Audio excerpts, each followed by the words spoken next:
एक जागा जिथे प्रत्येक मशीन नाही तर एक संधी आहे स्वतःला घडवण्याची। ही जागा म्हणजे Chhajed fitness club, Rahuri factory मधील सर्वात विश्वसनीय आणि हायटेक जिम। महिलांसाठी स्वतंत्र batches and trainers, 100% safe and positive environment, AC सह पूर्ण सुविधा असलेली gym, high tech equipments, full body workout साठी योग्य। तर यायचं कुठे आहे? Chhajed fitness club, Tarabad road, Rahuri factory. आवाज जनतेचा, लढा सर्वसामान्य जनतेच्या न्याय व हक्कांसाठी।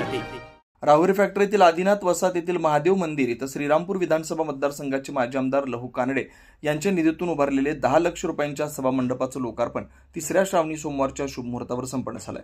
यावेळी व्यासपीठावर राष्ट्रवादी काँग्रेसचे अजय खिलारी, राजेंद्र बोरुडे, सुनील विश्वासराव, बाळासाहेब ढोस, संकेत चव्हाण आदी उपस्थित होते।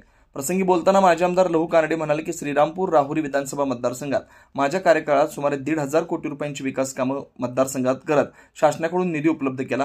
या ठिकाणी देखील महादेव मंदिराच्या प्रांगणात सभामंडप देण्याचं काम माझ्या कार्यकाळात झालं, याचा मला सार्थ अभिमान आहे। यापुढील काळात देखील मतदारसंघातील विकास कामांसाठी प्रयत्नशील राहील असा विश्वास माजी आमदार कानडे यांनी व्यक्त केला। यावेळी उत्तम शेटे, राजेंद्र देशपांडे, गुरु, श्रीकांत मेळवणे, गोपाल शिंदे, रमेश ताकटे, शंकर गावडे, सुनील जगताप, सोमनाथ शेजवळ, धीरज जगताप, आकाश ढूस, सारंग खडकर, रावसाहेब जगताप, बाळासाहेब तुपे, स्वराज जगताप, सिद्धार्थ सोजवळ, सुहास महाजन, अमित देशमुख, कैलास जगताप आदींसह आदिनाथ वसाहत मित्रमंडळाचे पदाधिकारी, कार्यकर्ते व भाविक भक्त मोठ्या संख्येने उपस्थित होते। आदिनाथ वसाहत, गुरुकुल नगर आणि सर्व परिसरामधील अत्यंत प्राचीन अशा या शंभू महादेवाच्या मंदिरासाठी आपण स्थानिक विकास निधीमधून जो 10 लाख रुपयाचा निधी दिला, त्यातून ह्या सभा मंडपाचं काम पूर्ण झालं आणि येथील रहिवाशांनी आवर्जून त्याच्या उद्घाटनासाठी मला बोलावलं, त्याबद्दल मी त्यांचे आभार मानतो।